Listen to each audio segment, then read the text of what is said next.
These type of winds, rain, and snow could have a customer impact of over 100,000 customers. We expect that most customers will be restored within 24 hours from the time they report their outage.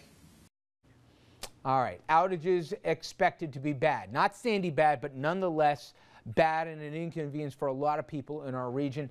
Andrew, tell us what we're hearing now and also some of the projections. Well, but this will be the area where we feel the after effects of Sandy, because the power grids that were weakened and sort of stapled together after Hurricane Sandy, those are the areas that could get weighed down by the snow, this very heavy snow. So here are the latest numbers that we have as we go around the region, and we're just at the beginning of this thing. We'll start the New Jersey, Jersey Central Power and Lighting, 10 outages right now, PSE&G with 55, Con Ed for New York City and Westchester at 294.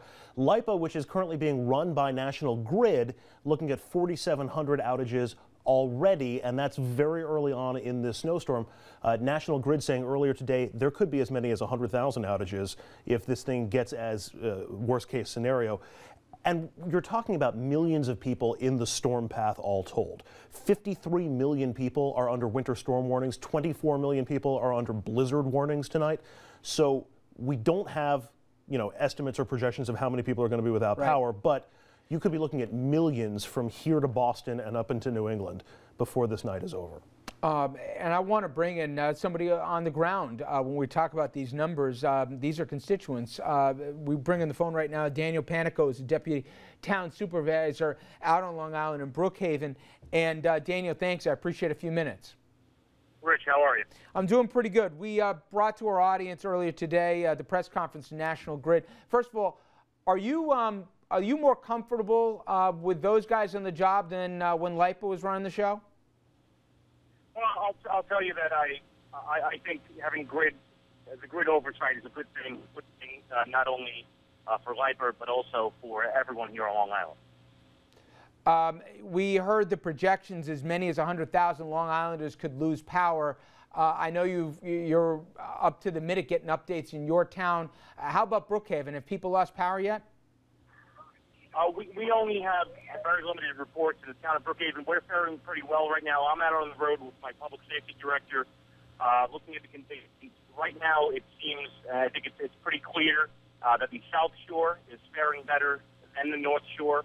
The snow is heavier on the North Shore of Brookhaven as opposed to the South Shore. However, what we're seeing out here, believe it or not, is lightning. Yep. Listen, you mentioned the shores, and obviously people think not too long ago to the impact of Sandy and those poor people who could be victimized twice. And we're not comparing what we're seeing with this northeaster to Sandy, but still some of those people just getting some of the semblance of their lives back together, now dealing with yet another storm and even possible power outages. I know your town not spared either a little more than 3 months ago. Talk about that population that were most affected and some of the worries you're hearing from them tonight. Well, these are the people we're most concerned about. These are the people who not only Sandy, these properties, these people, but also we had a storm immediately following. And tonight we're going to have, at high tide on the South Shore in Murridges Bay, about a 3 to 5 foot storm surge. We're going to have some flooding down in the lower lying areas. And on the North Shore, we're going to have more erosion at the bluffs. I think people now have seen this coming. The town's been preparing for 2 days. We have over 500 pieces of equipment out on the road, independent contractors. We've called in besides Highway, the Parks Department, the Waste Management Department. Dealing with the snow, I feel that we have an excellent process. Dealing with LIPA, our EOC has been open, Emergency Operations Center, since 4 o'clock. We have everything down pat from what we learned with Sandy and calling in the line, power outages. But the one thing we cannot stop is the water. Yep. And you can shovel snow, you can plow snow, but you cannot stop the water. And we have a major problem here in Brookhaven, and this island has a major problem with Fire Island. I've toured Fire Island. I've been over there as recently as a couple weeks ago. Places where there were once 20-foot dunes that offered, vegetated dunes that offered protection to the mainland are flat. They're absolutely flat. I have absolutely no doubt. And unfortunately, I'd have to say that there are going to be washovers over Fire Island again. And we have a major, major problem. And we're going to need a long-term solution because Fire Island is going to cease to exist at some point if this continues. It will be nothing more than a sandbar, unfortunately. So it's going to take all levels of government coming together to put this long-term solution into place, because right now the mainland is consistently affected by these storms. And you know, Dan, we're going to obviously, as you said, need to have a much longer conversation about what we're going to do about it, because it's not if, but when we have no more storms here, and there's just realities that you guys have to keep dealing with all too often. Dan Panico from Brookhaven, the town supervisor, thank you, and I wish you the best of luck. All right, let's stay on the island here, and let's go to Stony Brook. Our John Heyman, our senior meteorologist, he's out there now live, and talk about the scene already around you. We can see it from here, John. It's coming down. We just spoke to a town supervisor in Brookhaven. His big worry tonight isn't the snow, and you know this as a lifelong resident of Long Island, especially somebody who lives, you know, basically on the shore. The flooding. They're already worried about those storm surges, 3 to 5 foot swells.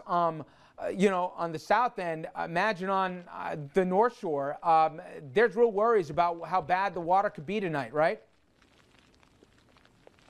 Yeah, that's 3 to 5 foot tidal surges. Now, the South Shore very flat, so when you raise the water 3 to 5 feet, that allows it to go exponentially further inland away from the coast. Then you add 10 to 20 foot, maybe even 30 foot waves on top of that, and beach erosion is going to be off the charts. After Sandy, that's just not what we need. This is going to be a major coastal flooding event, and that's going to be the case through the overnight. Now, it's all because of the wind direction. You have that northeast wind. It tends to pile up the Atlantic waters right against the eastern seaboard, and then you have that swell train, the big waves on top of that, and it just eats the beach up, and they've already been eaten up. They're so vulnerable right now that that's the last thing we need. And when we're talking about a 3 to 5 foot storm surge with 15 foot waves on top of it, we are going to have major coastal flooding, and we're already seeing near blizzard conditions as far as the snow and the wind out here right now. You can see the flags here blowing around and the trees covered. We literally saw about 8 inches of snow in the span of 3 hours. It quickly went over to snow here at 2 o'clock in the afternoon, and since then it has been snowing 2 to 3 inches an hour, and winds have been 40 to 50 miles per hour, and I'm sure we'll see near hurricane strength wind gusts, and that's what's going to cause that coastal flooding, Rich.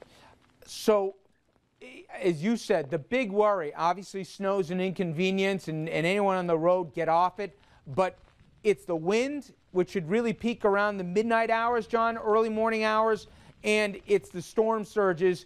And for folks on the North and South Shore, that's the last thing they need to hear right now, with the possibility, obviously, of outages just to top it all off.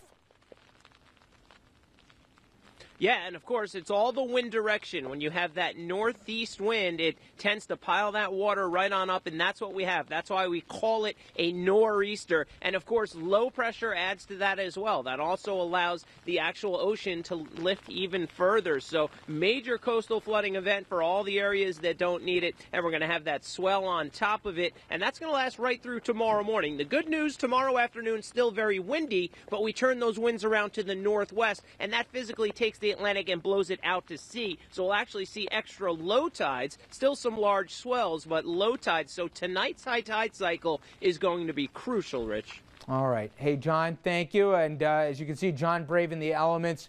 Good job, John. Talk to you a little bit. All right. We take a quick break, though. And when we come back, we're going to bring you the latest as it relates to those roads and rails. We've already had closures already.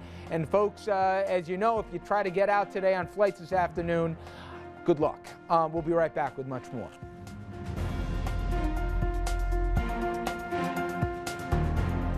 Well, it's been a couple of years, so, you know, we had some additional training today on pieces that we don't normally use, like the blowers. We had a little refresher this afternoon. Everything's been checked out and ready to go.